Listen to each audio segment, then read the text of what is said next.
Oke, selamat malam semuanya. Oke, suara saya kedengaran jelas ya? Iya, Mbak. Oke, oke. Selamat malam. Senang sekali bisa bergabung malam hari ini di Zoom meeting ini. Perkenalkan, saya Sarina Maharani atau biasa dipanggil Rani. Saya saat ini bekerja sebagai jurnalis di cnnindonesia.com.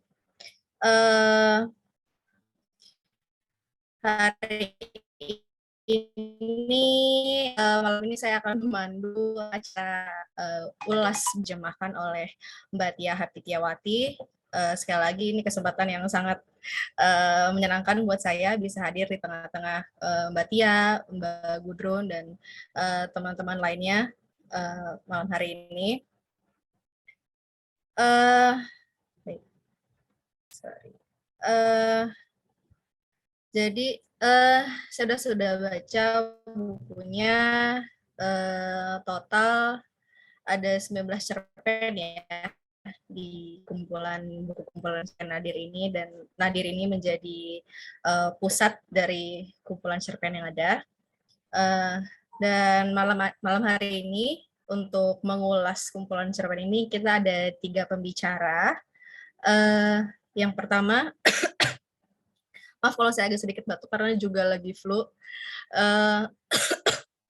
Malam ini ada Mbak Tia Hapitiawati, penerjemah buku Kumcer Herta Müller, diterjemahkan dari bahasa Jerman ke bahasa Indonesia oleh Mbak Tia. Lalu ada Profesor Joko Sario, yang mungkin nanti menyusul ya, belum hadir. Ini penerjemah literatur bahasa Jerman, bahasa Indonesia gitu ya. Mungkin saya ulas sedikit profil Mbak Tia nih, penerjemah Kumcer Herta Müller. Mbak Tia ini mulai menggeluti kajian penerjemahan sastra sejak berkuliah di jurusan sastra Jerman Universitas Indonesia. Mulai tertarik menerjemahkan karya-karya klasik dan kontemporer Jerman itu karena hobi baca novel dan kajian penerjemah karya Goethe dan Erich Kästner. Maaf ya Mbak Tia kalau aku agak salah sebut nih karena jarang melafalkan nama-nama Jerman. Mbak Tia ini lulus S2 Magister Linguistik dari Universitas Indonesia tahun 2016. Saat ini sebagai editor akuisisi penerbit MUI Pustaka. Mbak Tia menerjemahkan karya-karya sastra berbahasa Jerman, baik kontemporer maupun klasik. Buku-buku terjemahannya antara lain Lelaki Malang, Kenapa Lagi, karya Hans Fallada, lalu ada Kalut, karya Stefan Zweig, Musim Panas Penghabisan, karya Richard Huth, Laba-Laba Hitam, karya Jeremias Gotthelf, dan Nadir, karya Herta Müller ini karya terkininya. Gitu. Dan ada Mbak Gudrun Ingratubun. Mbak Gudrun ini menerjemahkan literatur Indonesia Jerman. Sempat tinggal di Indonesia selama 5 tahun.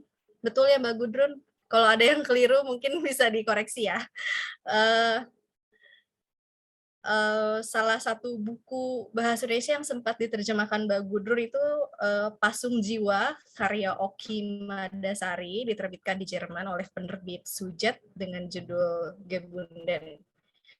Nah, Mbak Gudrun ini juga merupakan seniman buku dan lingkungan. Aku sempat lihat profilnya menarik banget, kayak bikin cetakan kertas dan kain gitu ya, Mbak Gudrun ya, yang pakai daun-daun gitu. Cantik banget. Di Jakarta dan Berlin, Mbak Gudrun ini menggagas proyek buku bersama anak-anak gitu. Dan mungkin sebelum mulai, aku mau infoin ke teman-teman peserta yang malam hari ini sudah hadir di Zoom meeting. Jadi nanti ada giveaway 3 buku. 1 buku dari komunitas apresiasi sastra, judulnya Memoir Nurel Javis Syarki, Sastrawan Kembara, dan ada 2 buku dari penerbit MUI Pustaka. 2 buku ini terjemahan Mbak Tia. judulnya Kalut, karya Stefan Zweig, dan Musim Panas Penghabisan, karya Richard Hook. Jadi nanti teman-teman, jadi nanti ada 3 peserta yang beruntung nih buat dapetin 3 buku ini. Jadi kalau ada pertanyaan yang menarik dan mengikuti diskusi dengan semangat gitu ya, bisa dapet 3 buku ini buat 3 peserta yang beruntung. Gitu. Mungkin aku langsung ke Mbak Tia aja ya, sebagai penerjemah buku Kumcer Nadir ini untuk menceritakan gitu ya. Mungkin kenapa sih Mbak Tia berminat, tarik untuk menerjemahkan karya Herta Muller ini ke bahasa Indonesia gitu. Dan bagaimana proses pembacaan dan penerjemahan karya Nadir ini. Itu mungkin persilakan Mbak Tia. Iya, terima kasih Mbak Rani dan teman-teman semua. Selamat malam. Suara saya terdengar jelas ya? Sudah terdengar? Oke, terima kasih. Mulai dari kenapa saya menerjemahkan Nadir, sebetulnya untuk pemilihan naskah Nadir ini adalah hasil kurasi dari penerbit kami, dari Moe Pustaka. Awalnya memang sudah dari jauh-jauh hari kami berniat untuk menerjemahkan karya dari pemenang Nobel Sastra 2009 Herta Muller, dan ketika tahun kemarin, tepatnya 2021, akhir 2021, kami mengkurasi atau memilih dari beberapa karya Herta Muller, kira-kira karya mana yang akan kami terbitkan terlebih dahulu, karena memang kami berminat untuk menerbitkan karya Herta Muller tidak hanya karya ini saja, tapi mungkin mudah-mudahan kita ke depannya bisa beberapa karya utama beliau begitu ya. Tetapi akhirnya pilihan jatuh kepada Nadir ini karena kami melihat kumpulan cerpen Nadir ini sebagai awal yang baik untuk mengenal karya-karya seorang Herta Muller gitu. Kita melihat bagaimana mungkin kalau teman-teman yang sudah pernah membaca karya Herta Muller mungkin di dalam terjemahan bahasa Inggris, seperti misalnya Adam Schaukel atau misalnya di Passport, atau misalnya karya-karya yang cenderung lebih tebal ya, dan juga karya yang berhasil memenangkan Nobel Sastranya, mungkin kalau membaca dalam terjemahan bahasa Indonesia akan memang mungkin sedikit kaget gitu karena keunikan beliau di dalam karya-karyanya. Dan kami melihat bahwa cerpen-cerpen yang ada di dalam kumpulan cerpen Nadir ini bisa menjadi awal perkenalan yang baik terhadap karya-karya beliau berikutnya gitu. Selain juga kita tahu dan kita mungkin baca dari berbagai sumber bahwa Nadir ini adalah karya pertama, buku prosa pertama seorang Herta Muller, diterbitkan pertama kali tahun 1987 ya. Ketika itu beliau masih tinggal di Rumania, di bagian Banat. Banat itu wilayah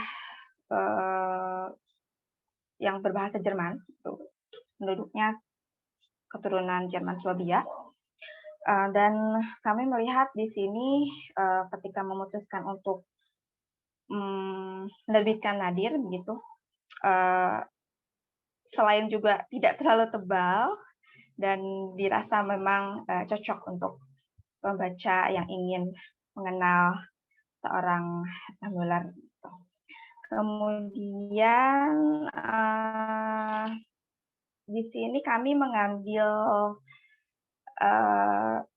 versi, jadi ada 2 ya versi, untuk mungkin teman-teman ada yang sudah tahu, ada yang belum, bahwa di Jerman di versi aslinya sendiri ada 2 versi, yaitu versi terbitan Rothbuch dan Fischer, itu nama penerbit di Jerman, penerbit Rothbuch sekarang sudah tidak ada, dan penerbit Fischer sekarang masih ada, dan versi terbitan penerbit Hanser.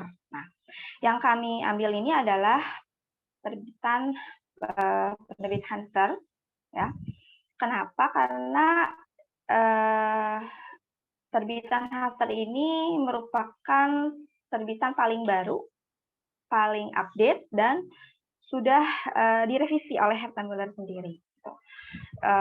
Kalau terbitan Rothbuch dan Fischer itu masih banyak sensor karena masih terbitan awal ya, awal tahun 80-an. Dan banyak sensor, banyak yang dihilangkan, bagian-bagian paragraf-paragrafnya, pun judulnya. Ada 4 judul yang tidak disertakan atau tidak diterjemahkan ke dalam bahasa Inggris. Ada 4 judul. Kalau teman-teman baca di versi bahasa Indonesianya yang saya terjemahkan, itu ada judul cerpen Mei kala itu, kemudian ada pendapat, ada Inge, dan Pak Watchman. Itu 4 cerpen itu baru disertakan oleh Herta Müller ke dalam versi aslinya, yaitu yang terbitan tahun 2010. Karena sebelumnya tidak ada. Jadi saya menerjemahkan ke 19 cerpen ini, 4 diantaranya itu belum pernah diterjemahkan.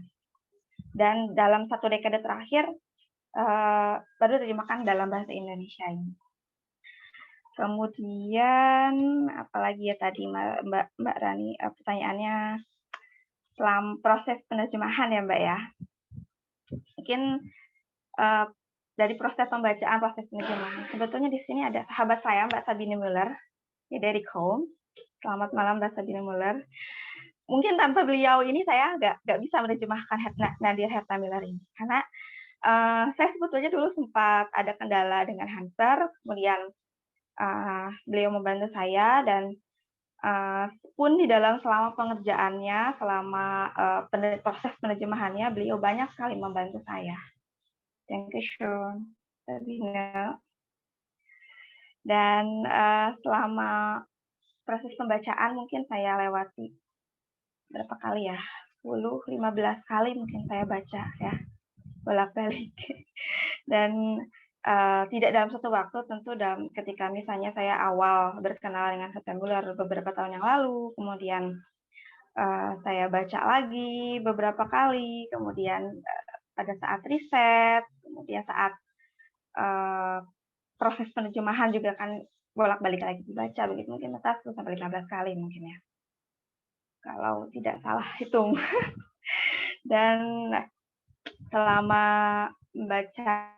kalau kita membaca cerpen karya Herta Müller ini, kita melihat bahwa terutama Nadir ya, kita melihat fragmen-fragmen atau tidak seperti mungkin teman-teman mengharapkan cerpen yang punya alur yang mengalir, atau misalnya endingnya seperti apa, kita penasaran gitu ya.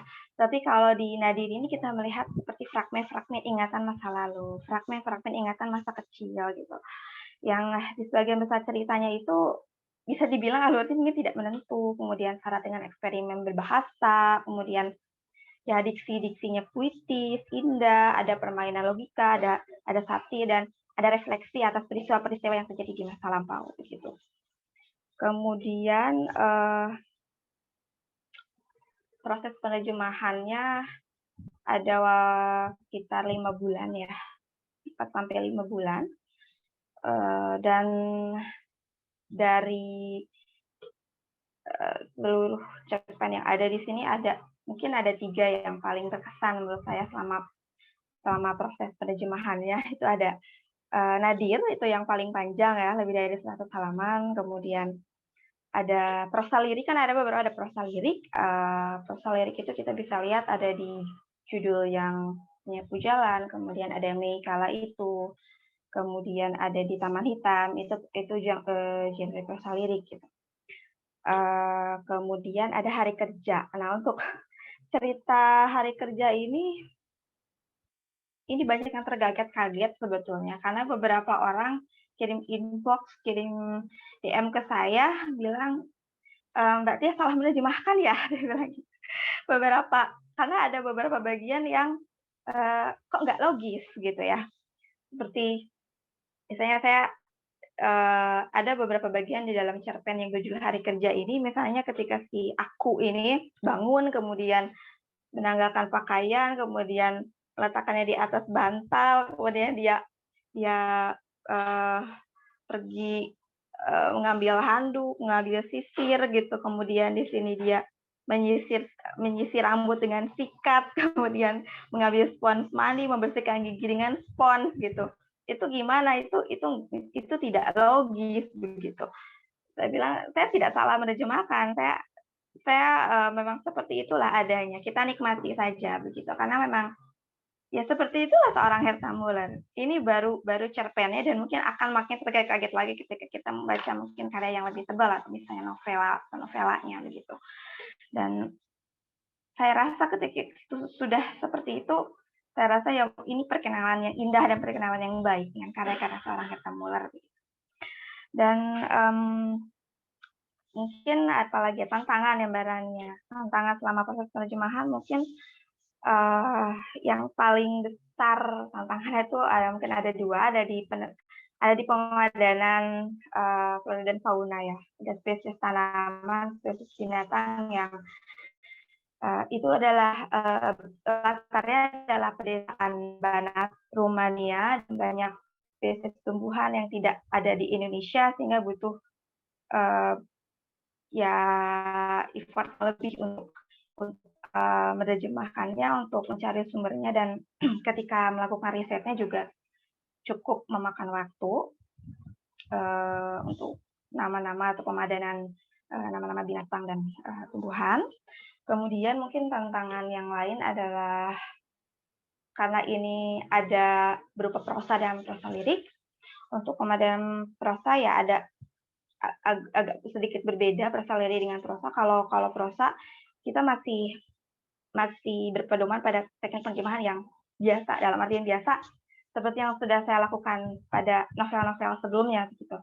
Ada struktur sintetisnya, pemadanan yang saya harus melihat wacananya secara keseluruhan seperti apa, kemudian keberterimaan kalimat dan lain sebagainya gitu.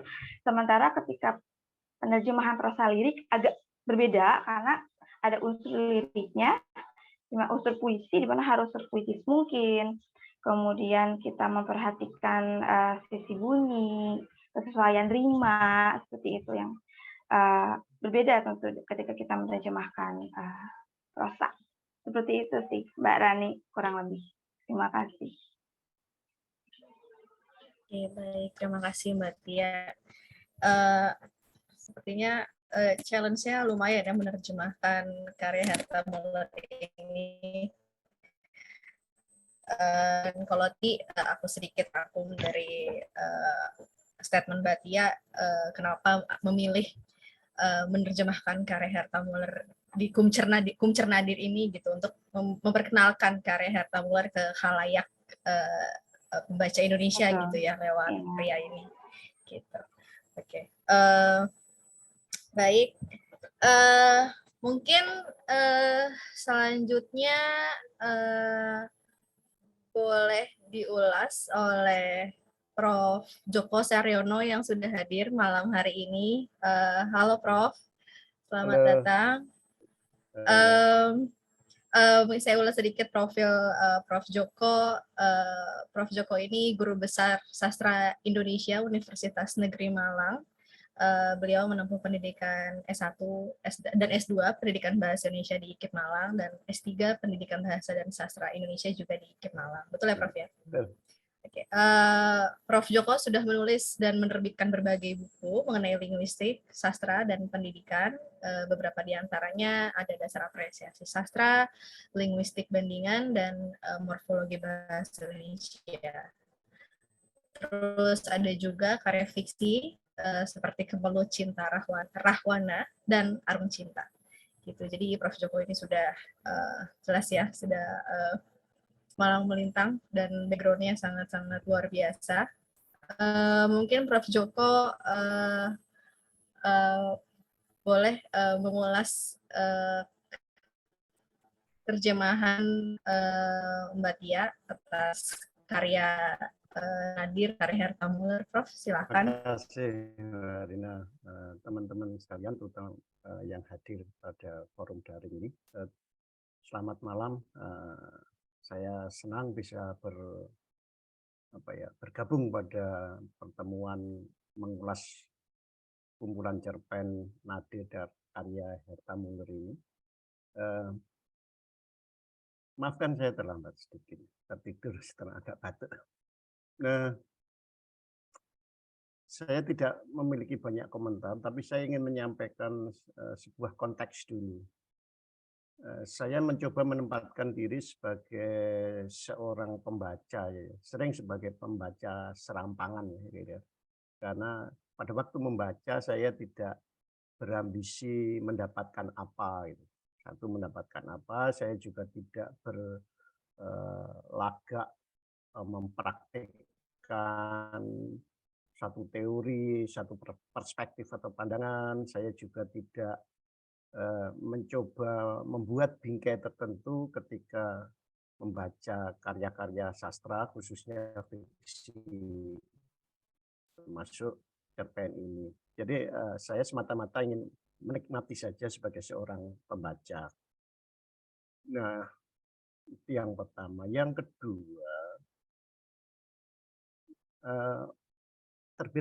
terbitan Moi Pustaka itu bagi saya sebuah terbitan paten, ya, jaminan mutu begitu, sehingga saya biasanya mencoba mendapatkan lebih awal supaya dapat membaca lebih awal. Dari 23 terbitan Moi Pustaka itu, saya sudah mengoleksi semua dan saya mencoba menikmati semuanya. Ya, secara teknis penerbitan saya kira saya mendapatkan semacam kepastian, ya, kepastian, satu jaminan bahwa satu yang diterbitkan Moi Pustaka itu pasti karya-karya yang bagus. Dari pengarang-pengarang yang memang layak untuk memperkaya khasanah sastra terjemahan Indonesia, bahkan memberikan pikiran-pikiran, sudut-sudut pandang baru ketika seorang pembaca sastra Indonesia, khususnya sastra terjemahan itu membacanya. Dari sisi teknis, teknis pengemasan, pencetakan, terbitan-terbitan Moi Pustaka itu bagi saya beres dari sisi keterbacaannya, beres dari sisi teknis, hal teknis misalnya kesalahan-kesalahan ejaan, tanda baca, kemudian koreksi-koreksi kalimat dan seterusnya itu. Jadi memiliki perhatian yang begitu tinggi atas jaminan pada aspek-aspek teknis itu. Nah, karena itu saya tidak melewatkan itu. Termasuk diantaranya adalah karya Herta Muller yang berjudul Nadir ini. Bagi saya karya ini pertama-tama ya seperti halnya standarnya Moi Pustaka, saya merasa tidak perlu curiga untuk hal-hal atau khawatir tentang hal-hal yang bersifat teknis. Wah, ini nanti keterbacaannya bagaimana ya, ini nanti bentuk hurufnya bagaimana ya, menyiksa mata apa tidak, melelahkan mata apa tidak. Tidak punya kekhawatiran itu. Semuanya serba pasti. Nah, tetapi saya tentu memiliki persoalan, ya, bagi saya sebagai pembaca sastra Indonesia, utamanya menghadapi sastra terjemahan itu, apalagi sastra terjemahan yang diterbitkan oleh Moi Pustaka itu selalu menghadapi, pada umumnya ya, dari 23 buku yang sudah diterbitkan Moi Pustaka itu, pada umumnya belum tersedia informasi mengenai kepengarangan karya-karya yang diterbitkan oleh Moi Pustaka. Saya kira setiap pembaca sastra Indonesia akan sedikit kerepotan di situ. Saya melihat juga, kebetulan saya senang di perpustakaan dan suntuk di perpustakaan hari-hari itu, koleksi-koleksi buku atau karya-karya non-fiksi Herta Müller juga menurut saya tidak banyak bisa diakses. Ada 1-2 yang saya baca itu kalau tidak salah, ada Politics and Aesthetics. Nah, itu beberapa di dalamnya memuat beberapa karya non-fiksi atau esai-esai dari Herta Müller itu. Jadi ada keterbatasan dalam memahami Herta Müller itu, paling tidak pada diri saya lah. Nah, teman-teman sekalian, berikutnya saya biasanya membaca sekilas-sekilas dulu, baru mencoba mendalami, dan sering terjadi saya membaca kalau itu kumpulan-kumpulan cerpen yang menurut saya menarik dulu. Nah, oleh karena itu ketika membaca Nadir ini, saya mencoba melihat halaman-halaman depannya. Halaman-halaman depannya melihat, dan saya menemukan misalnya ini 19 cerpen, dan tampaknya ada pola yang relatif sama ya, gaya penuturan, gaya penceritaan yang relatif sama, tetapi Nadir saya kira paling tebal tadi seperti sudah disampaikan oleh Mbak Tia tadi, paling tebal. Yang lain menurut saya tipis-tipis, ringkas-ringkas. Bahkan ada cerpen yang hanya 1 halaman ya, keluarga atau apa itu 1 halaman. Nah, ini gambaran ya, bahwa seorang Herta Müller memiliki kesanggupan untuk bercerita dengan sangat panjang dan dalam konteks cerpen, tetapi juga punya kesanggupan menulis yang ringkas, namun sangat padat, sehingga antara yang ringkas itu sebenarnya pesan-pesan semantisnya atau pesan-pesan antroposemantisnya tidak berbeda bagi saya. Saya rasakan juga tidak berbeda. Demikianlah saya kira tangkapan saya pada saat pertama membaca kumpulan cerpen Nadir ini yang berisi 19 cerpen dan dengan cerpen terpanjang berjudul Nadir ini. Nah, bagi saya di antara seluruhnya itu bisa saya rangkum bahwa Herta Müller menggunakan pendekatan orang pertama. Kalau aku ya menggunakan orang pertama, aku yang paling banyak, yang ya tentu beberapa diselingi dengan memang ya sebenarnya masih pendekatan orang pertama, tapi lebih dengan kami, ujungnya aku, dan seterusnya. Nah, di sini terlihat bahwa mengedepankan satu pencerita. Meskipun yang aku dalam cerita itu saya kira bukan aku pengarang ya, karena ya tadi sudah sampaikan Mbak Tia, ada aku yang tokohnya sebenarnya bukan narator tapi aktor yang menjadi orang pertama di situ, ada anak-anak dan sebagainya. Itu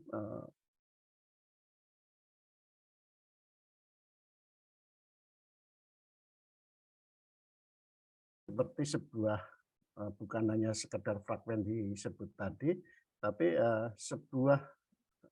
seperti sebuah pengakuan, pengungkapan, pernyataan-pernyataan dari seorang Herta Müller, tetapi melalui orang lain. Nah, saya lihat konsisten dan dia enak saja menggunakannya pada setiap cerpen yang ada. Nah, kesan saya berikutnya, seluruh cerpen ini miskin dialog ya. Seluruh cerpen ini bisa dibilang miskin dialog dan memang tidak mengandalkan pada dialog-dialog tokoh. Deskripsi-deskripsi yang tajam, deskripsi yang kuat, kemudian hubungan-hubungan antar deskripsi, antar bagian itu yang kuat, itu saya kira menjadi andalan dalam cerpen-cerpen yang terdapat di dalam kumpulan Nadir ini. Bahkan cerpen terpanjang Nadir yang 100 halaman itu sesungguhnya juga sangat sedikit dialognya, miskin dialog. Nah, Herta Muller tampaknya tidak mengandalkan atau tidak membangun kisahnya, ceritanya itu dengan dialog-dialog itu, melainkan deskripsi-deskripsi atau bahkan secara umum bisa disebut itu narasi-narasi itu. Nah, narasi atau deskripsi-deskripsi itu dibangun tidak dengan paragraf, susunan kalimat yang sangat berbelit-belit ya. Paragraf-paragraf yang digunakan oleh Herta Muller ini terbilang pendek-pendek. Sangat banyak sebenarnya paragraf berupa 1 kalimat, 2 kalimat, dan seterusnya. Nah, ini memperlihatkan bahwa bisa jadi bagi saya seorang Herta Muller lah yang sedang bercerita, bersoliloquy atau bersenandika tentang persoalan-persoalan yang diungkapkan itu. Ya, di dalam bagian belakang itu disebut persoalan-persoalan kemanusiaan yang tidak pada tempatnya, tidak semestinya dirasakannya. Nah, semuanya dibangun dari situ saya kira. Nah, hubungan-hubungan antar deskripsi yang diekspresikan atau yang diejawantahkan di dalam paragraf-paragraf itu, tadi Mbak Tia menyebut fragmen-fragmen, tapi saya ingin menggunakan istilah pada dasarnya merupakan potongan-potongan yang digabung-gabungkan. Nah, digabung-gabungkan. Nah, karena itu bagi saya dalam tanda petik antar bagian itu memang tidak mengandalkan kohesi dan koherensi bagiannya. Karena potongan-potongan. Saya bisa bilang ini sebenarnya deretan album foto ya. Setiap paragraf seperti menghadapi sebuah menampilkan sebuah potret gitu, kemudian dirangkai-rangkaikan. Nah, karena itu hampir semua cerpen, 19 cerpen itu tidak mengandalkan koherensi atau kepaduan struktural ya, struktur cerita, struktur penceritaan itu tidak menjadi andalan, tetapi justru buhul-buhul semantis itu, buhul-buhul imajinatif yang bisa bangkit pada diri pembaca. Nah, disitulah saya kira seorang pembaca seperti saya ya bisa membaca dari mana saja. Saya banyak membaca pertama dari natir, setelah itu dari belakang, setelah belakang selesai saya baru ke depan itu. Sebelum natir itu dan seterusnya sampai baru awal. Dan itu tidak mengganggu pembacaan. Karena ya pertama memang kumpulan ini meskipun judulnya natir, tapi natir juga tidak ditempatkan sebagai cerpen yang pertama. Nah, kemudian antar bagian itu menurut saya tadi sudah karena merupakan potongan-potongan seperti album begitu, maka pembacalah yang harus merangkai-rangkaikan. Nah, itu sebenarnya memudahkan saya untuk membangun imajinasi atau tebakan-tebakan maknanya bagi pemaknaan bagi saya gitu. Nah, yang menurut saya unik dari itu antar paragraf itu berpindah karena merupakan bagaikan album foto tadi, berpindah bergeser itu begitu enaknya ya, bukan enak meskipun kadang-kadang juga saya kira seperti berganti skin ya, seperti berganti gambar adegan-adegan begitu. Jadi ada yang hanya setiap paragraf yang kadang diwakili 1 kalimat itu sudah bergeser seperti adegan-adegan yang berbeda. Banyak antar kalimat, antar paragraf itu menampilkan kontras-kontras, kontradiksi-kontradiksi, ironi-ironi dari antar bagian. Mungkin itulah cara bercerita Herta Muller yang yang dibangun dan menjadi kekuatan cerpen ini. Yang saya rasakan sebenarnya karena itulah cerpen ini bukanlah cerpen yang sebenarnya menampilkan peristiwa-peristiwa yang terangkai, tetapi hanya seperti kelebatan-kelebatan antar bagian yang harus diracik sendiri, diutuhkan, ditambal oleh pembacanya. Nah, orang seperti saya yang tidak memiliki atau kurang latar pemahaman kultural dan literer dari pengarang ini tentu merasa sedikit terbatas. Tebakan-tebakannya mungkin bisa berbeda. Teman-teman sekalian, saya kalau membaca ya memang tidak, ini saya baca 2 kali tapi sedikit demi sedikit karena biasanya saya angsur sehingga bisa terjadi, pemaknaan pada tiap cerpen itu bisa berbeda-beda karena ada konteks, ada situasi yang berbeda juga.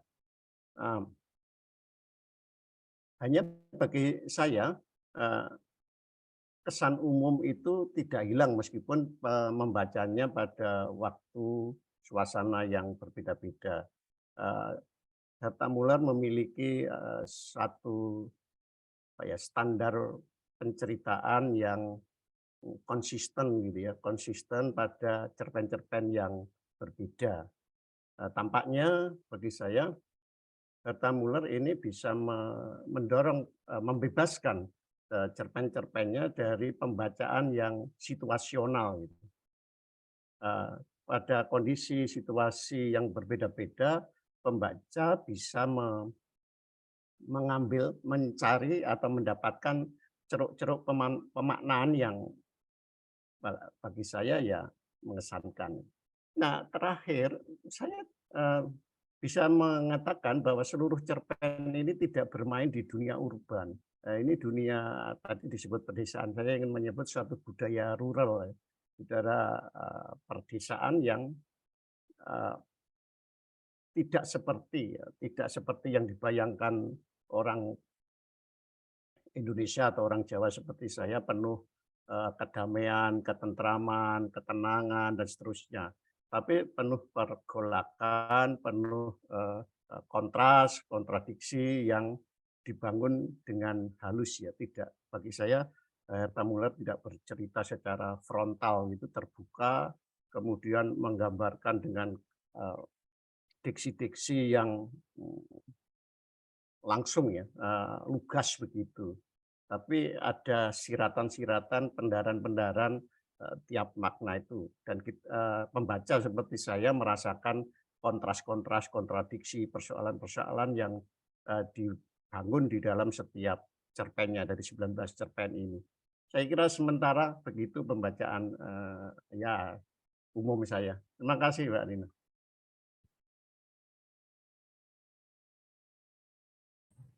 Oke, baik, Prof. Djoko, terima kasih atas ulasannya. Mungkin yang saya highlight sedikit dari ulasan Prof. Djoko, membaca Kumcer Nadir karya Herta Müller ini seperti membaca potongan-potongan ya, atau kalau kata Mbak Tia fragmen-fragmen atau racikan yang pembaca perlu merangkai sendiri gitu. Dan itu juga saya rasakan sih saat membaca Kumcer ini, terutama di Nadir ya, kayak antar paragraf itu kayak tidak melulu berkaitan gitu, dan ada twist-twist gitu ya yang ternyata jadi gini gitu ya. Memang itu saya rasakan ya, kita seperti membaca, melihat potongan-potongan seperti tadi kalau kata Prof. Djoko, seperti Kumcer ini, Kak Nadir ini seperti foto yang digabungkan gitu ya, seperti album gitu. Oke, baik Prof. Djoko, mungkin nanti kalau ada komen selanjutnya atau ulasan berikutnya atau tanggapan lainnya bisa kita lanjutkan. Mungkin kita ke Mbak Gudrun Ingratubun dulu ya. Buat teman-teman yang mungkin baru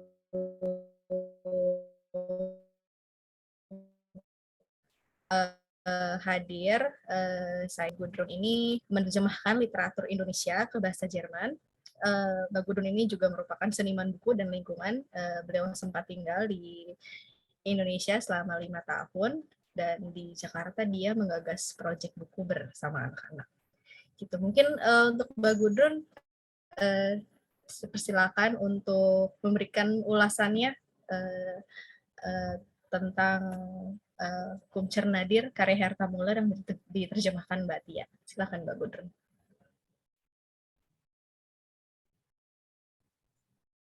Terima kasih banyak Mbak Rani. Saya bisa didengar atau terlalu kecil? Bisa ya? Oke, baik. Ya, pertama kali saya agak heran waktu tahu buku itu diterjemahkan ke bahasa Indonesia, karena tidak begitu banyak buku yang diterjemahkan ke bahasa Indonesia. Kenapa justru ini dipilih? Dan sekarang sudah agak lebih mengerti karena Mbak Tia jelaskan itu cuma mungkin awalnya, terus yang karya ada yang mau diterjemahkan lagi mungkin mulainya. Ya, karena memang latar belakangnya Herta Müller dan juga cerpen itu sangat-sangat spesifik, yang juga banyak orang Jerman juga tidak tahu tentang itu. Ya, Herta Müller dibesarkan di sebuah desa kecil, terpencil mungkin bisa dibilang, yang berbahasa Jerman di salah satu era yang disebut Banat, yang menjadi bagian Rumania sejak Perang Dunia Pertama. Penduduk Jerman berimigrasi ke sana atas undangan Kaiserin Austria-Hungaria pada abad ke-18. Seringkali anak kedua atau anak ketiga dari keluarga petani yang migrasi ke sana. Banat berbatasan dengan Hungaria dan Serbia, gitu. Supaya bisa dibayangkan sedikit letak di mana gitu daerah itu. Rumahnya awalnya bersekutu dengan Jerman selama Perang Dunia Kedua. Ayah Herta Müller juga adalah seorang SS, seorang Nazi bisa dibilang. Setelah perang berakhir, keluarganya diambil tanahnya dari pemerintah Rumania, pengaruh dari Soviet, dan ibunya dikirim ke kamp kerja paksa di tempat yang sekarang disebut Ukraina selama 5 tahun pada usia 17 tahun. Jadi dia pasti banyak trauma yang dia menderita di kamp paksa itu.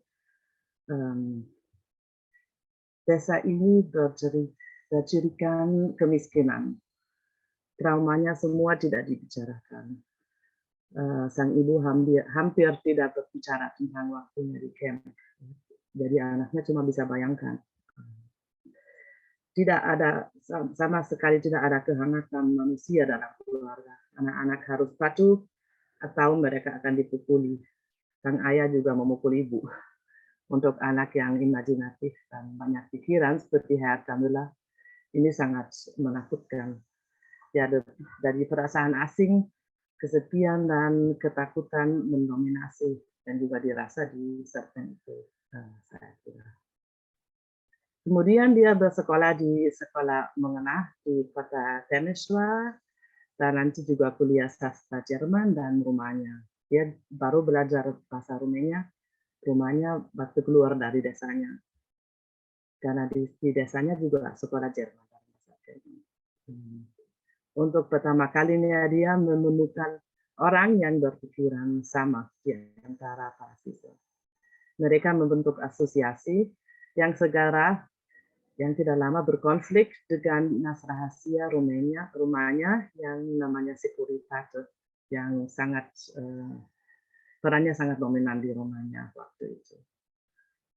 Rumania pada saat itu diperintah oleh diktator komunis yang namanya Ceausescu. Ketika Herta Müller bekerja sebagai penerjemah setelah sudah tamat kuliah di sebuah pabrik, dia seharusnya menjadi informan Securitate, tapi dia menolak. Dia menginterogasi yang mengerikan sekretaris dari Securitate masuk ke apartemennya ketika dia tidak ada, dan setiap kali memotong sepotong karpetnya di depan tempat tidur.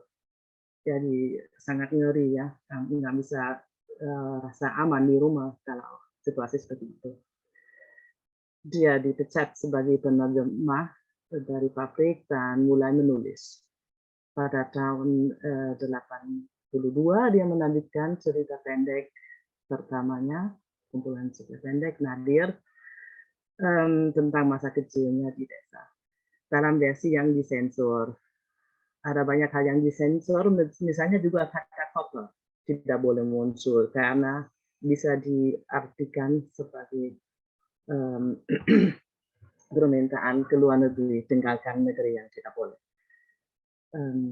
Cerita pertama, bak mandi Slavia telah didapatkan sebelumnya di salah satu koran kalau nggak salah, dan menimbulkan kritik keras dari orang daerah Banat. Dia disebut sebagai pencemar sarang. Ya, karena memang deskripsinya tidak positif, banyak hal negatif yang dia sentuh. Saya kebetulan punya teman yang juga berasal dari daerah itu, dan dia justru bilang deskripsinya sangat tepat. Saya sendiri suka cara dia menulis. Dia menulis dengan sangat lugas.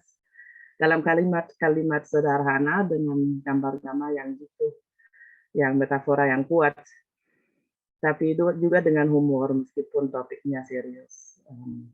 Bahasanya dibentuk, saya kira bahasanya dibentuk yang bikin menarik, bahasanya dibentuk oleh bahasa yang lebih sederhana dan drastis di desanya. Sebenarnya bahasa Jerman lama yang dikonservasi di daerah itu. Dan bahasa lebih intelektual yang dia belajar di universitas, ya itu yang bikin menarik menurutku. Tahun 87 akhirnya alhamdulillah jadi tinggal ke Jerman, ke Berlin, dan tapi di sana juga dia masih diancam oleh sekuritas. Jadi dia cuma bilang jadi merasa lebih lega setelah diktator di Romania diturunkan dan dibunuh, baru dia bisa ya agak lebih lega. Ya, ini mungkin menarik untuk diketahui latar belakangnya. Dan yang Prof. Joko bilang miskin dialog, ya memang karena itu mungkin karena di keluarganya dialog kurang, orang tidak bicara, ada banyak masalah ya, tapi tidak dibicarakan. Ya, mungkin itu dulu dari saya. Oke, baik, terima kasih Mbak Gudrun. Jadi memang latar belakang dari Herta Muller sendiri sangat-sangat tampak ya dalam Kumcer Nadir ini ya. Mulai dari tadi seperti dialognya yang mungkin dianggap kurang gitu, dan tadi perasaan asing dan ketakutan gitu ya yang tampak dalam Kumcer Nadir ini. Baik, terima kasih Mbak Gudrun. Ini di kolom chat juga sudah banyak ya komentar dari teman-teman peserta tentang Kumcer Nadir ini. Ada dari Mas Rahmat yang juga sepakat Herta Muller ini simbolis karya-karyanya gitu. Dan ada pertanyaan dari Berihana, apakah paragraf potongan-potongan Nadir bisa disebut sebagai montase? Ini mungkin nanti bisa dijawab oleh Prof. Joko atau Mbak Tia atau Mbak Gudrun. Mau dijawab dulu Prof. Joko, Mbak Tia atau Mbak Gudrun? Tadi saya sudah jawab itu. Saya hampir bilang cerpen-cerpen ini merupakan montase atau mosaik. Jalinan-jalinan perca yang ditempelkan menjadi satu. Tetapi menjadi menarik karena untuk menceritakan kesedihan, keperihan, itu dia membuat kontras-kontras, membuat kontradiksi-kontradiksi, dia membuat pertentangan dua hal, dan itu tidak perlu dia berpanjang-panjang dulu. Kadang paragraf hanya satu kalimat sudah dilawankan gitu ya, dilawankan. Gitu. Nah, Karena itu tadi saya sampaikan cerpen-cerpen ini secara naratif itu tidak padu, tidak kohesif dalam arti tidak mengikuti kelaziman cerpen pada umumnya. Ini lebih merupakan setiap paragraf, entah satu kalimat, dua kalimat, maupun beberapa kalimat itu seperti tadi potongan-potongan yang kemudian dijahit menjadi satu. Sering jahitan-jahitannya itu imajinasi yang timbul dari hubungan antara bagian tadi, baik antar kalimat, antar paragraf yang kemudian bisa merasakan betapa pedih, perih, tragis, tetapi juga ironis begitu. Nah, disitulah saya kira Herta ini menyembunyikan simbol-simbol apa yang ingin dibangunnya. Yang menurut saya berbagai simbol dan montase itu sebenarnya bukanlah sebuah jahitan di luar ya, tapi di dalam. Kalau boleh saya katakan cerpen-cerpen Herta Müller ini merupakan pembocoran rahasia diri, rahasia hati. Sebenarnya dia tidak sedang menulis, tapi dia sedang mengucapkan apa yang ada di dalam dirinya, di dalam hatinya pada situasi yang lain. Dalam bahasa yang dari bahasa Jawa, maafkan, seperti senandika itu, senandiko itu. Mungkin hampir sejajar dengan ini soliloquy yang dia bocorkan, dia tidak berentai. Nah, dari informasi Mbak Gudrun tadi saya kira akan semakin terlihat ya memang selalu dicekam, tidak memilih selalu mengalami keserbatangkaraan di dalam kebersamaan yang penuh kecemasan itu. Orang mungkin memang tidak berani berkomunikasi, bercakap-cakap, oleh karena itu dia bercakap-cakap dengan hatinya, membocorkan rahasia hatinya itu ke dalam cerpen-cerpen yang juga miskin dialog itu. Terima kasih Mbak Rina. Baik, Prof. Joko. Ini buat teman-teman peserta lain yang mau bertanya, boleh nanti langsung atau bisa di kolom chat. Ini sudah ada beberapa juga ya yang di kolom chat. Saya bacakan ya. Pertanyaan. Oke, mungkin ini ada yang udah masuk dulu di kolom chat. Saya bacakan pertanyaan dari Mbak Ratih Ayu. Dalam imajinasi, tidak menutup kemungkinan ada unsur realistis isi di dalam karya tulisannya. Menurut Bapak Prof. Djoko Saryono, ini buat Prof. Djoko, apa saja hal yang dinilai sangat krusial dalam keberhasilan menulis sebuah cerita? Karena menurut Mbak Rati, Kumcer Nadir ini seperti yang ditulis di bagian belakang bukunya ya, bahwa Kumcer Nadir ini memang ditulis dengan gaya semi autobiografis, humor, ironi, kesedihan, sekaligus keindahan yang disusun dengan sangat apik. Bagaimana? Mungkin Prof. Joko boleh dijawab. Ya, bagi orang seperti saya yang sebenarnya sangat miskin informasi tentang riwayat pengarang ini, Herta Müller ini, dan juga mungkin secara umum konteks geopolitik atau geokultural Rumania, Jerman dan sebagainya, sebenarnya semi autobiografis atau tidak ini bagi saya tidak terasakan ya. Saya tidak menganggap itu sebagai satu persoalan yang harus saya gali-gali dalam cerpen ini. Tapi tadi saya mengatakan ini sangat kuat menggunakan pendekatan orang pertama ya, aku dan seterusnya. Bahkan tadi ada pertanyaan, aku ini pada satu sisi ada narator berkisah tentang orang pertama, dan orang pertama inilah yang menceritakan semua yang dialami tokoh-tokoh di dalam cerpen-cerpen itu.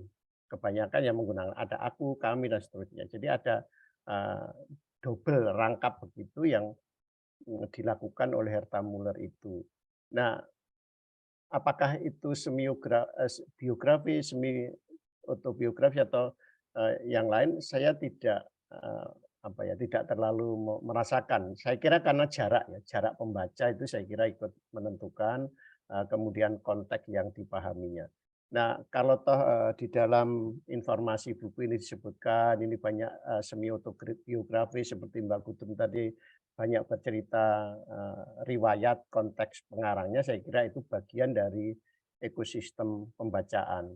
Tetapi bagi saya pembaca Indonesia seperti saya tanpa mengusut dimensi atau aspek semi biografisnya, cerpen-cerpen ini bisa dinikmati. Jadi tidak harus tahu ini biografis, biografis atau tidak.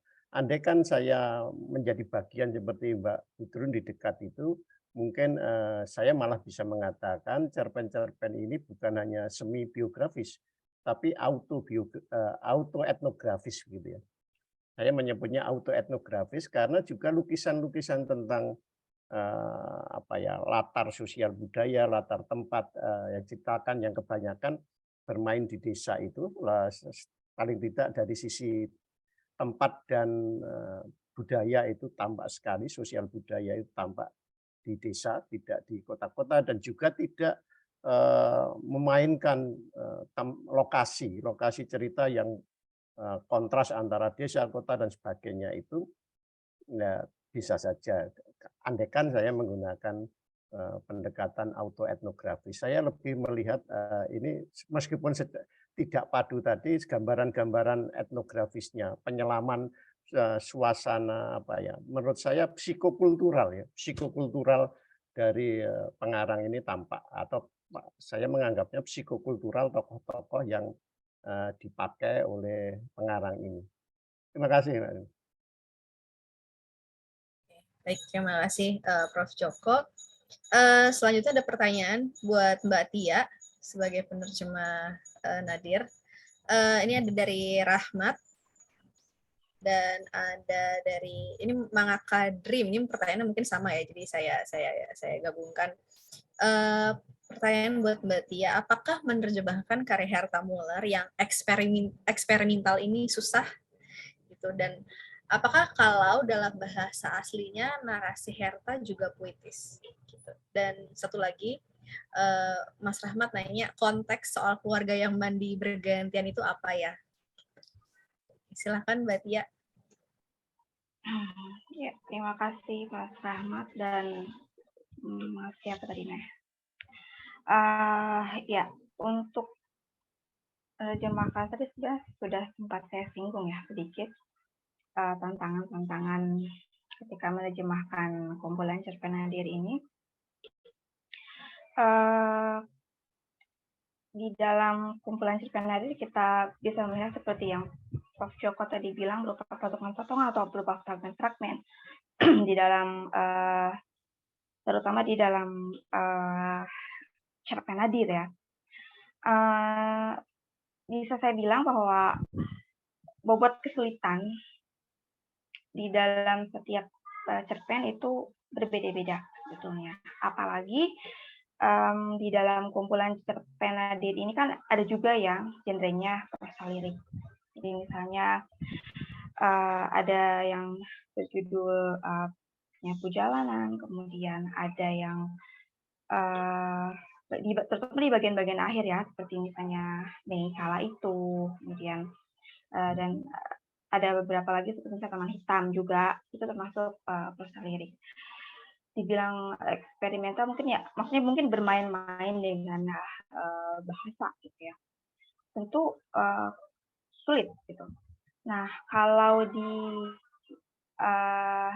boleh saya misalnya sebutkan secara spesifik di cerpen yang berjudul Nadir ini ada kesulitan, terutama mungkin ya seperti yang Prof. Joko juga tadi sempat singgung ya sebagai pembaca.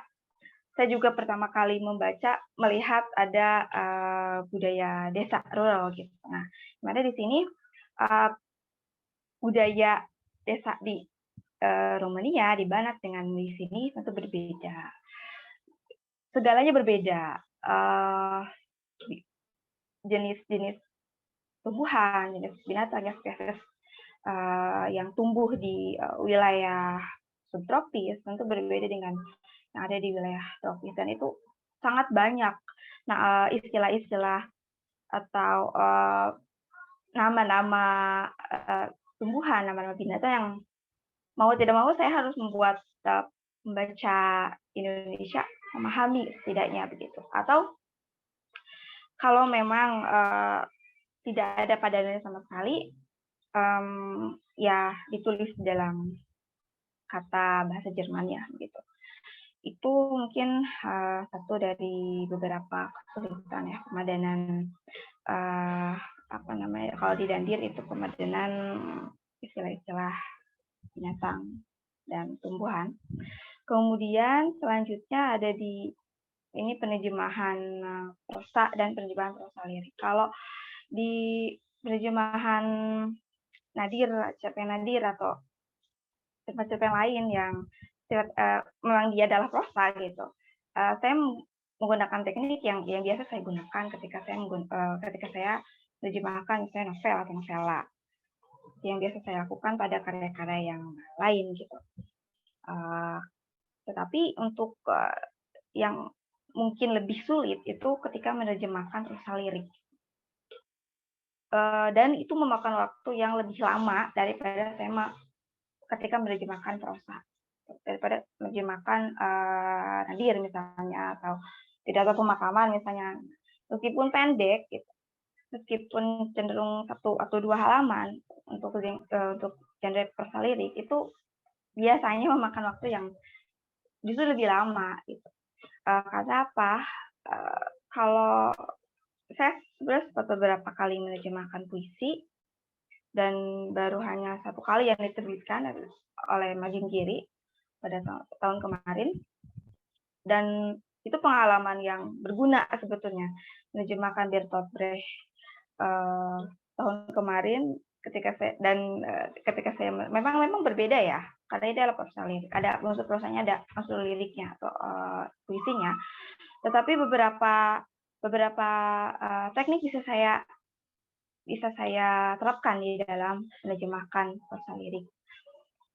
Seperti misalnya mau tidak mau harus sepuitis mungkin, harus seindah mungkin, jangan sampai di bahasa aslinya, di bahasa Jermannya bagus, indah, tapi sudah nyampe bahasa Indonesia jadi aneh gitu.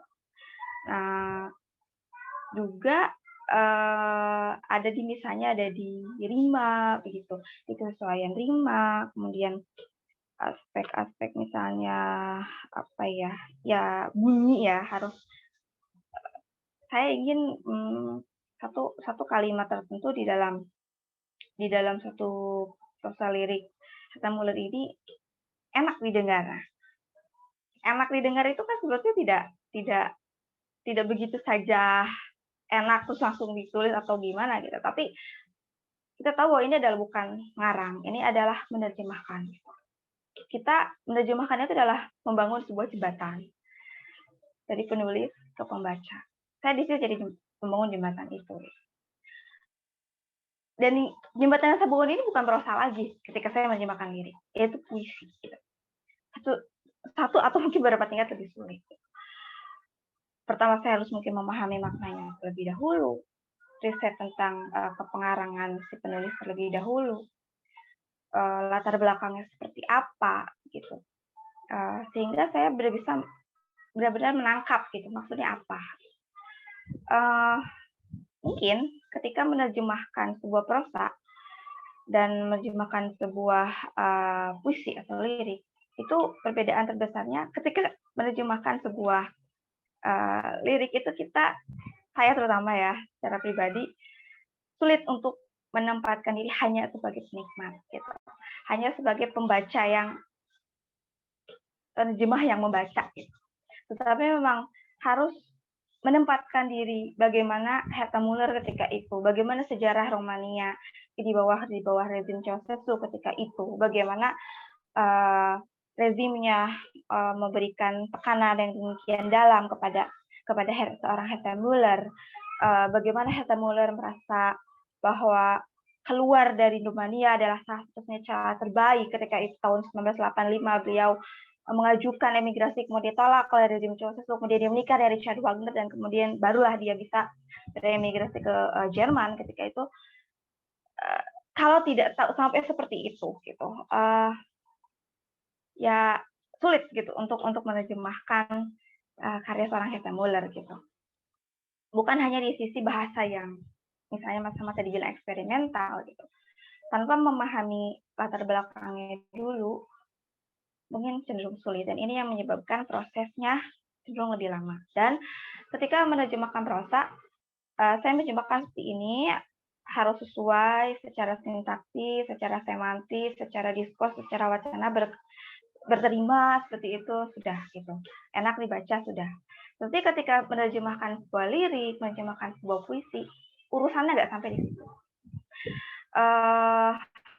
Ada hal lain lagi yang membuat kita sebagai penerjemah puisi atau penerjemah lirik itu bekerja beberapa kali lebih lama, terutama bahwa apa yang kita terjemahkan itu harus indah gitu kan, tidak lebih buruk daripada, mudah-mudahan tidak lebih buruk daripada versi aslinya gitu. Dan untuk makna ya, untuk ekivalensi makna sendiri, kalau di dalam prosa ekivalensi makna ya satu, dengan beberapa teknik penerjemahan akhirnya didapat satu ekivalensi atau kesesuaian atau kesepadanan makna. Misal di dalam satu paragraf, oh seperti ini, versi aslinya seperti ini, oh sudah ekivalen belum, seperti ini sudah enak, sudah. Tapi kalau di dalam menerjemahkan genre prosa lirik gitu,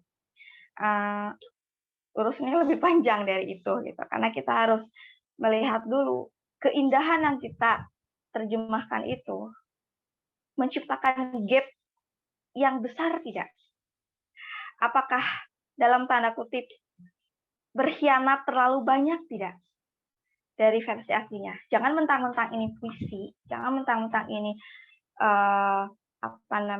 potongan-potongan atau ini prosa lirik yang sifatnya katakanlah secara sintaktis tidak padu gitu ya. Jangan sampai meninggalkan makna sebenarnya tuh terlalu jauh gitu. Nah, itu yang harus dipertimbangkan. Keindahan itu jangan sampai tidak setia gitu terhadap makna di versi aslinya gitu.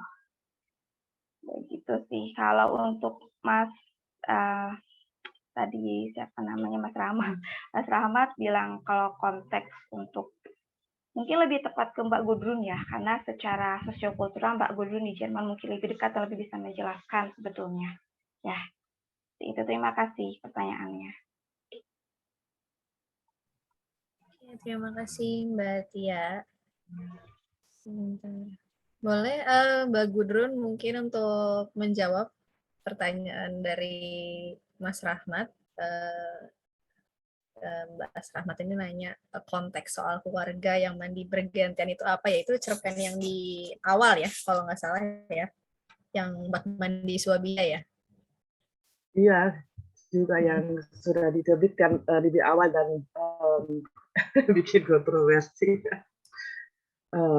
Ya, saya tidak tahu kultur seperti itu, tapi mungkin dulu memang dilaksanakan untuk hemat air hangat. Ya, tapi ya seperti dideskripsikan sangat jijik.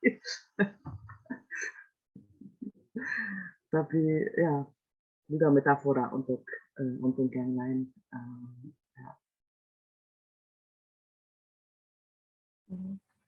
Oke, baik. Jadi memang lebih ke Mbak Gudrun, kulturnya ya memang seperti itu gitu ya? Ya, itu memang ya bisa dibilang kultur lama ya, karena mereka kelompok dari Jerman yang migrasi ke daerah itu yang sangat jauh dari Jerman sebenarnya ya, di antara Hungaria dan Serbia dan Rumania, dan nggak berkontak lagi, dan itu dikonservasi bahasanya juga yang dikonservasi yang dari zaman itu ya. Jadi memang sangat spesifik latar belakangnya. Oke, baik. Terima kasih Mbak Gudrun. Mas Rahmat, mungkin kalau ada yang mau ditanyakan, silahkan ya Mas Rahmat.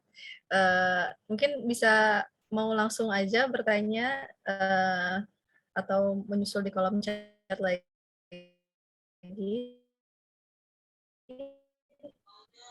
Atau mungkin teman-teman peserta Gudrun, Mbak Tia, atau Prof. Joko, silahkan. Apa ya? Halo? Halo. Iya. Itu tadi sebenarnya nanya, karena pas baca pertama kali karyanya Herta Müller ini, apa ya? Bukan kayak baca cerpen sih, kayak baca sketsa yang disambung-sambungin, terus atau mungkin kayak baca puisi-puisinya Afrizal Malna yang paragraf terus kayak nunjukin kegiatan aja, kayak salah satu puisinya Afrizal yang di Museum Penghancur Dokumen itu, di puisi-puisi akhir itu kayak ngasih sketsa kayak dia menyapu terus memberi makan anjing gitu. Nah itu apa ya, suasana yang dibangun Herta Müller itu kayak gitu. Mungkin kayaknya emang ini sketsa atau puisi gitu ya. Kayak katanya Mbak Tia, atau mungkin dari Prof. Joko ada semacam komentar terkait, ada nggak ketersambungan apa ya, kalau di Indonesia itu Herta Müller ini siapa, Prof?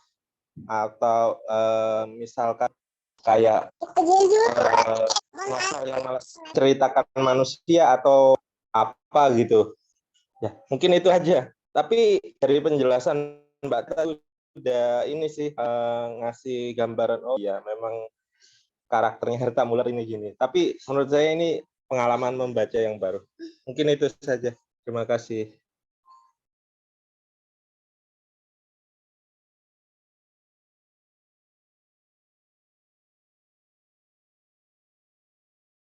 Mungkin mau ditanggapi, Prof. Joko? Ya. Saya sudah menyampaikan montas mosaik tadi yang tanyakan. Saya kira dalam kata lain bahkan mungkin bukan sketsa ya, bagi saya kepingan-kepingan dari sketsa yang kemudian dirangkai dengan menuntut, dirangkai secara simbolis yang menuntut pembaca untuk membangun imajinasi atau pemaknaan yang ya ada di kepala para pembaca itu. Kemudian yang kedua, saya mungkin supaya lebih konkret ya, bagi saya sebenarnya 19 cerpen ini puitis ya, puitis. Sangat banyak cerpen yang dibuka secara puitis. Bahkan nadir bagi saya itu dibuka dengan puitis. Saya tidak membaca aslinya, tetapi setidak-tidaknya Mbak Tia sebagai penerjemah ini bisa mengekspresikan kepuitisan pada setiap cerpen di dalam kumpulan nadir ini. Nadir itu puitis bagi saya. Bahkan mungkin lebih konkret, Mei Kala itu judul yang bagi saya puitis, dibuka dengan puitis. Satu-satunya penanda bahwa itu cerpen, saya kira adalah narasinya.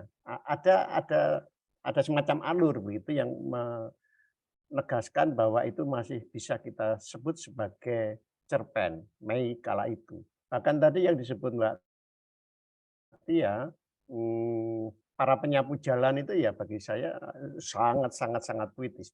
Menurut saya itu cerpen paling puitis, dibuka dengan saya yakin Mbak Tia mencoba menerjemahkannya dengan berbagai percobaan ya, berbagai eksperimen supaya bisa menemukan diksi-diksi pilihan-pilihan kata, kemudian rangkaian pilihan kata yang memang puitis. Sekali lagi ini kesan pembacaan terjemahan, bukan pembandingan. Nah, bahkan bisa dibilang para penyapu jalan itu ya, kalau dalam konteks puisi itu puisi naratif seperti yang dibuat oleh Rendra dan sebagainya, itu kalau dipotong tidak diletakkan, tidak dimasukkan dalam kumpulan cerpen itu orang bisa juga percaya bahwa itu memang puisi. Para penyapu jalan itu bagi saya paling puitis. Nah, kemudian ini Mas Rahmat, kalau dibandingkan dengan Indonesia siapa ya? Kalau gaya lompatan-lompatan logika, lompatan ceritanya, keping-kepingan atau keterpecahan-nya itu mungkin ya tadi sudah disebut Afrizal Mauna cara ceritanya sehingga susah juga dipahami. Atau kalau kita lihat lebih positif, penuh lompatan ya, banyak lompatan seperti kepingan-kepingan yang dirangkai, penuh kepingan dengan tingkat kepuitisan yang bagus bagi saya ya Gunawan Muhammad ketika dia menulis cerpen Surti dan siapa itu mirip itu atau bahkan catatan pinggirnya itu. Nah, tapi ini tidak sepadan lebih dengan Afrizal secara teknis ya, tetapi isinya enggak karena Herta Muller ini lebih bercerita, bermain tentang desa, perdesaan, kemudian Afrizal lebih pada perkotaan, urban. Nah, kalau Afrizal itu akibat kemodernan yang tidak sanggup atau yang membuat manusia bingung, Herta Muller bukan soal deru kemodernan itu, tetapi berbagai persoalan bagi saya sosial politik yang membuatnya bercerita di situ. Nah, saya malah ini teringat cerpen-cerpen Ceko yang pernah diterjemahkan Pak Fuad Hasan kalau tidak salah mantan Mendikbud itu. Saya ingat itu kumpulan 10 cerpen, judulnya kalau tidak salah ada Ciuman Anas Saigi dan seterusnya itu. Disitulah sebenarnya ruang bermain dari Herta Muller ini, mirip-mirip itulah atau sepadan dengan itu. Nah ini ya bandingan-bandingan itulah. Jadi dari sisi teknis penceritaan atau teknik kesastraan mirip Afrizal, tapi dari sisi isi, substansi atau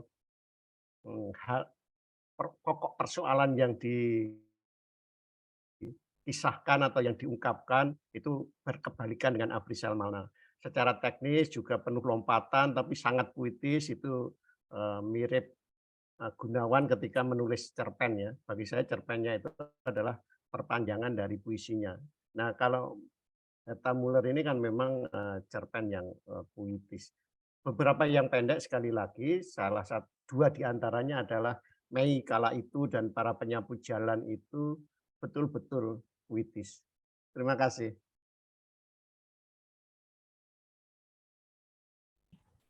Baik, Prof. Joko, terima kasih atas jawabannya. Mungkin Mas Rama cukup ya, gitu.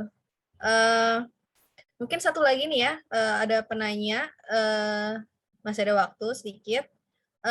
Jandika Irawan izin bertanya. Mungkin silakan langsung nyalain mic-nya aja dan kameranya untuk bertanya. Iya, terima kasih. Soalnya saya kedengaran ya? Kedengaran. Oh ya. Sama sebenarnya saya juga sama dengan pertanyaan Mas Rahmat sebelumnya. Tapi kan kita nggak bisa lepas dari bayang-bayang Herta Muller sebagai orang besar gitu yang pernah mendapat Nobel gitu kan. Tapi apakah buku kumpulan ini layak dikatakan sebagai kumpulan cerpen gitu dengan kayak semacam fragmen cerita yang belum tuntas gitu. Kalau saya baca yang cerpen awal kan yang apa jatuh pemakaman itu kan itu kayak ya dia punya struktur yang jelas gitu, alur yang jelas gitu. Ya layaklah dibilang sebagai cerpen gitu. Tapi banyak apa namanya cerita-cerita lain yang menurutku belum tuntas itu. Saya sebagai pembaca baru gitu merasa bahwa ini apaan gitu ini cuman sambatnya Hertas kemudian nulis potongan aja dan dia nggak mau menyelesaikan itu gitu. Tapi saya ingin nanya kalau bisa jawab ini karya Herta Müller yang keberapa gitu? Apakah karya ini diterbitkan Herta Müller benar-benar dalam sudah keadaan matang gitu sebagai penulis gitu? Atau ini memang ya karya awal yang kemudian ketika namanya sudah besar lalu diterbitkan gitu? Itu pertanyaan saya. Sama ini buat Mbak Tia, saya nggak tahu ini salah cuman apa namanya salah ketik aja atau gimana di apa namanya di harian kerja yang terakhir itu. Kemudian aku pergi ke kamar mandi, menyantap sepotong teh dan minum segelas roti. Nah itu saya nggak tahu apa itu salah ketik atau itu memang iya dari bahasa aslinya kayak gitu. Mulai menulisnya kayak gitu ya, menyantap sepotong teh bukan menyantap sepotong roti. Gitu. Meminum apa namanya meminum segelas roti bukan meminum segelas teh gitu. Mungkin itu. Terima kasih. Oke, baik. Mbak Tia mungkin boleh langsung ditanggapi pertanyaan dari Mas Cenika. Oke, terima kasih pertanyaannya. Sebetulnya mungkin ini sangat berkaitan dengan pernyataan dari Prof. Joko ya, bahwa membaca karya seorang Herta Müller ini kita memang sangat perlu untuk mengetahui background seorang Herta Müller itu seperti apa. Karena kalau misalnya Anda, Mas Janika, bilang bahwa kok begini, kok begitu, karena kok begini, kok begitulah Herta Müller itu menang Nobel. Seperti itu. Itulah gaya seorang Herta Müller. Dan ini, kumpulan cerpen Nadir ini adalah karya pertama beliau yang dibukukan. Ketika beliau masih belum beremigrasi ke Jerman, tetapi masih ada di Rumania di bawah rezim kediktatoran Ceausescu. Dan seperti yang juga tadi dibahas oleh Mbak Gudrun dan Prof. Joko, bahwa Herta Müller ini berusaha untuk membocorkan ya ingatan-ingatan masa lalu, kemudian tidak terungkap, kemudian bagaimana represi yang ditimbulkan oleh kediktatoran Ceausescu kala itu. Dan kalau misalnya kita melihat, oh ini tidak selesai, oh tidak selesai, itu semuanya disengaja oleh seorang Herta Müller. Dan dengan cara seperti itulah Herta Müller mengungkapkan segala yang harus diungkapkan di tengah keterbatasan, di tengah represi seorang kediktatoran Ceausescu ketika itu. Dan untuk tadi yang hari kerja, ya itu juga sengaja. Jadi itu hari kerja itu satu cerpen, permainan kata-kata, permainan logika pembaca, dan permainan bahasa. Kita sendiri yang menentukan, pembaca. Jadi Herta Müller memberi kebebasan kepada kita, susunlah mana yang benar, sesuai dengan standar apa yang Anda miliki sebagai seorang pembaca. Ini walau bagaimanapun, ini adalah prosa lirik. Kita tidak bisa menuntut sebuah cerpen yang seperti ini, seperti sebagaimana yang mungkin biasa kita baca. Tetapi memang ini adalah gaya khas seorang Herta Müller, apalagi ini merupakan sebuah prosa lirik untuk hari kerja ini. Terima kasih. Oke, baik. Terima kasih Mbak Tia. Jadi memang Herta Muller begini adanya ya, Mbak Tia ya. Dan memang dinikmati begitu adanya gitu ya. Oke, mungkin dari Prof. Joko atau Mbak Gudrun ada closing statement untuk malam hari ini? Mbak Rani, maaf. Ya? Sebelum closing statement dari narasumber, sedikit saja. Oh ya? Saya tambahkan keterangan tadi yang Prof. Joko sampaikan terkait dengan MUI Pustaka. Nanti tolong Mbak Tia kalau ada yang kurang tepat ataupun ini bisa tambahkan sedikit atau luruskan begitu. Jadi gini Prof, percakapan di kemudian munculnya MUI Pustaka kurun 2017 akhir atau 2018 awal kalau nggak salah ya. Waktu itu saya, Eka, terus beberapa teman termasuk Zen, Rahmat Sugito, dan Aan, ada kegelisahan dua bentuk karya sastra yang kita butuhkan sebenarnya. Itu satu, karya sastra anak dan juga karya terjemahan. Nah, untuk MUI Pustaka berarti terjemahan dulu. Ini kegelisahannya begini, Prof. Bagi kami yang kelahiran tahun 70-an, 80-an sampai ini kan relatif konsumsi bacaan terjemahannya itu kan produk dari Pustaka Jaya. Relatif dari sana.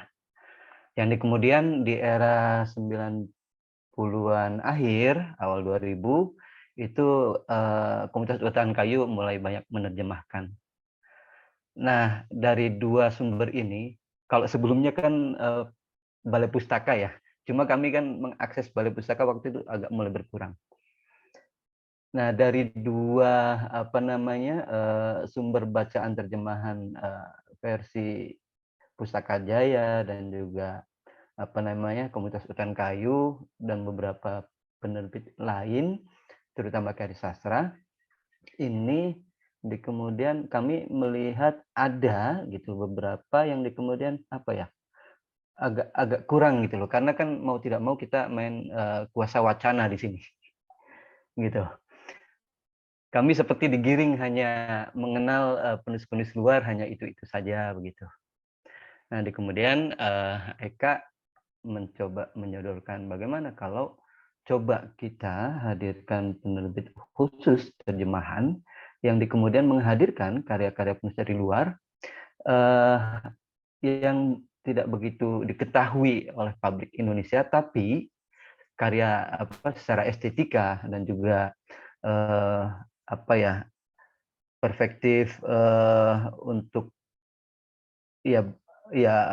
istilahnya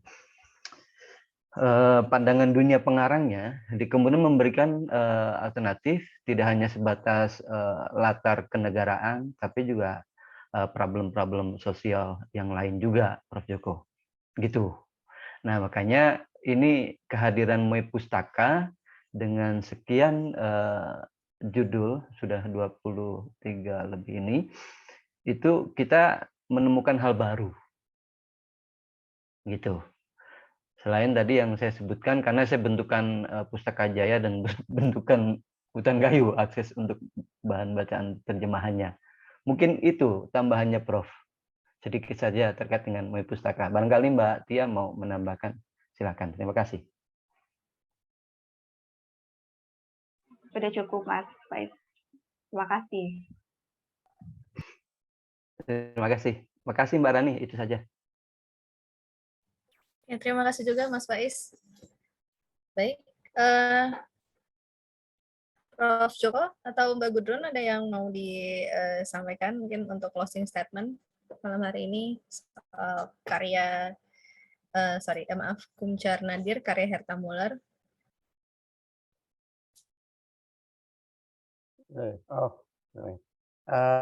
Bagi saya karya cerpen-cerpen Herta Muller ini menempeleng dan mengocok kepala ya.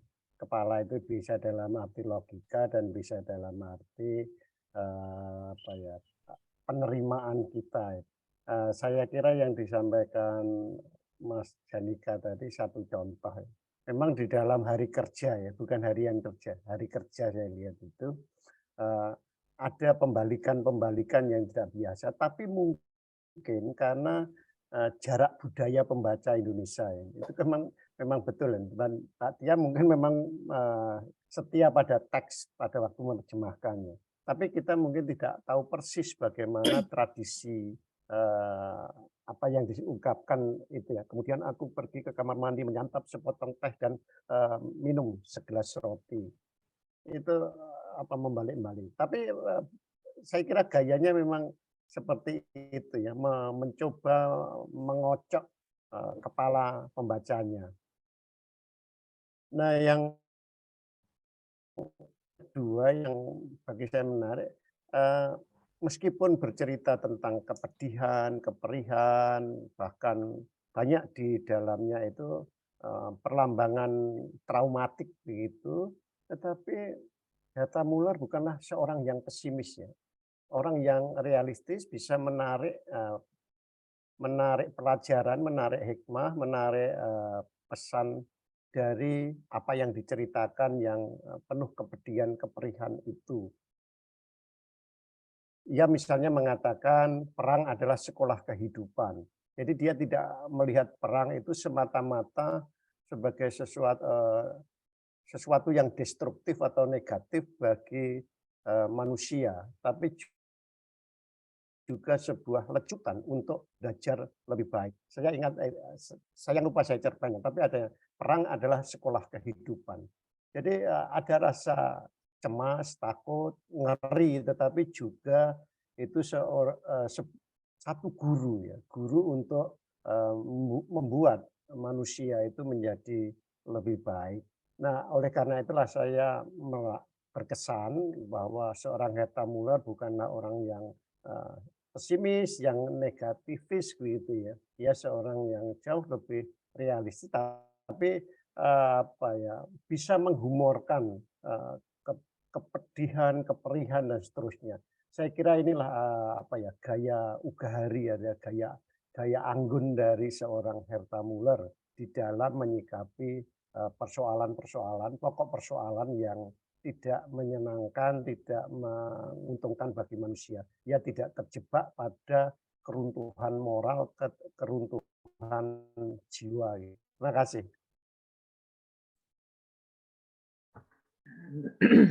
Iya, bagian ini dari kerja memang dalam bahasa Jerman sama itu sebuah iritasi karena kata-kata dibalik seperti biasa dia ya main dengan itu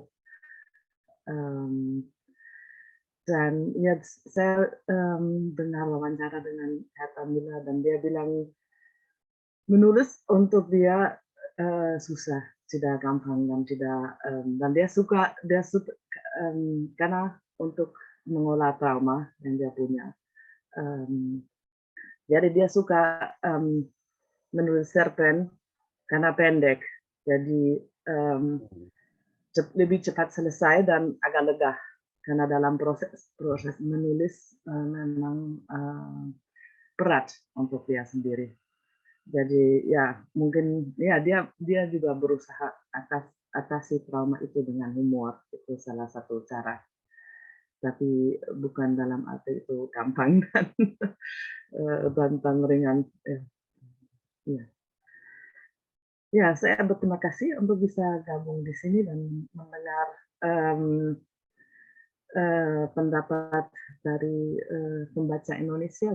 Saya juga suka tambah dengar mungkin karena aspek itu dengan mengolah trauma atau trauma yang tidak dibicarakan mungkin di Indonesia ada juga apalah ada titik koneksi ke Herta Müller di dalam itu menarik. Ya, terima kasih. Oke, baik. Terima kasih Mbak Gudrun. Oke, baik. Mungkin sudah di penghujung acara ya.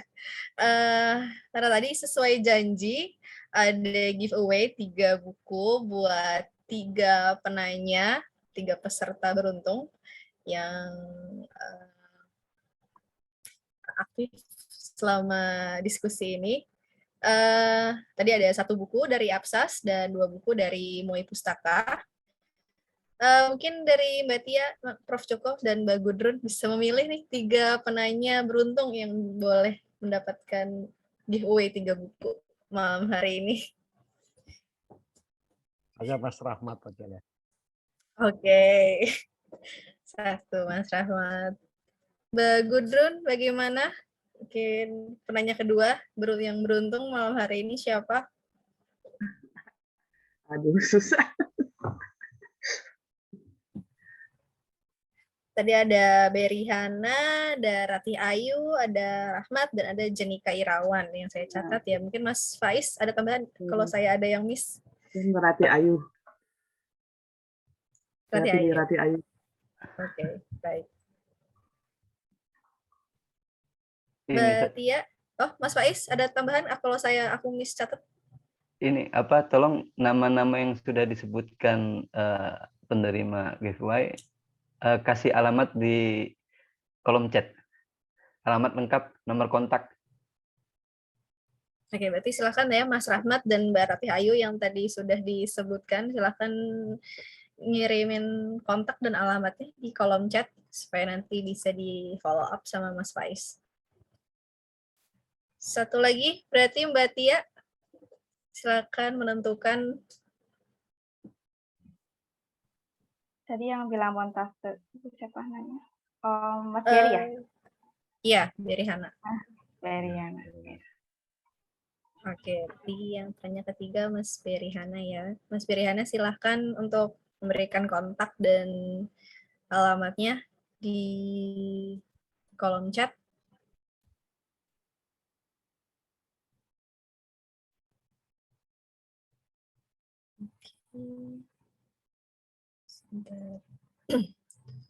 Mbak Ratih Ayu sudah, tinggal Mas Rahmat dan Mas Berry Hana ya. Atau mungkin masih ada merekanya di sini kan ya?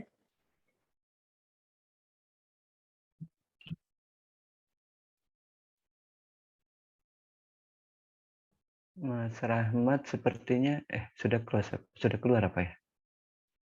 Halo Mas Rahmat. Mas Rahmat. Masih. Oh masih. Oh masih. Prof. Oke. Mas Rahmat tolong kasih alamatnya. Karena kalau menunggu diskusi absas lagi di bulan depan lagi. Nanti kita telat kirim ininya. Sudah terpental nih. Mbak, ini Mbak apa Mas Berry, Mbak? Berry Hana ini Mbak atau Mas ya? Mas. Oh Mas. Mas. Oke. Sepertinya udah nggak ada ya? Nggak ada Mas Rahmat. Oke, kalau kayak gitu nanti tugasnya teman-teman Radio Buku, Mas Berry tolong nanti lacak sosial medianya Mas Rahmat. Dan Berry Hana ya? Belum sudah nggak ada juga ya? Oke. Baik. Oke, baik kalau gitu terima kasih atas kehadiran dan partisipasi teman-teman pada malam hari ini sudah join di bincang Kumcer Nadir karya Herta Muller. Terima kasih juga untuk Prof. Joko Saryono yang sudah hadir pada malam hari ini dan Mbak Gudrun. Terima kasih dan untuk Mbak Tia, selamat atas karyanya yang sudah diterbitkan. Mbak Rani bisa izin foto bersama dulu? Oh ya, boleh ya. Kita foto bersama dulu ya sebelum Mas Beril? kalau gitu. Ya. Silakan Mas Beril. Untuk arsip.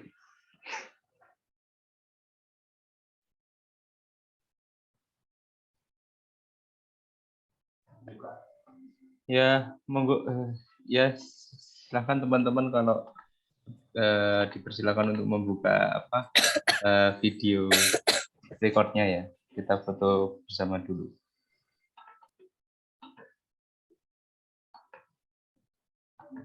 Oke. Galeri. Oke.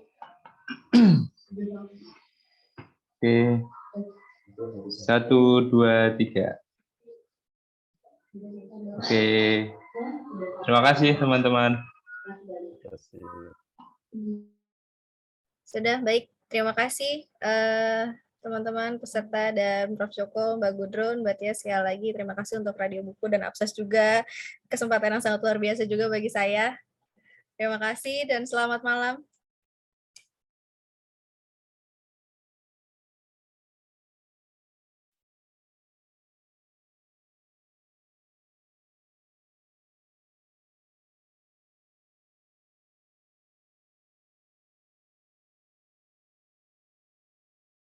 Ya, terima kasih teman-teman yang sudah berpartisipasi, khususnya moderator dan pembicara pada malam hari ini.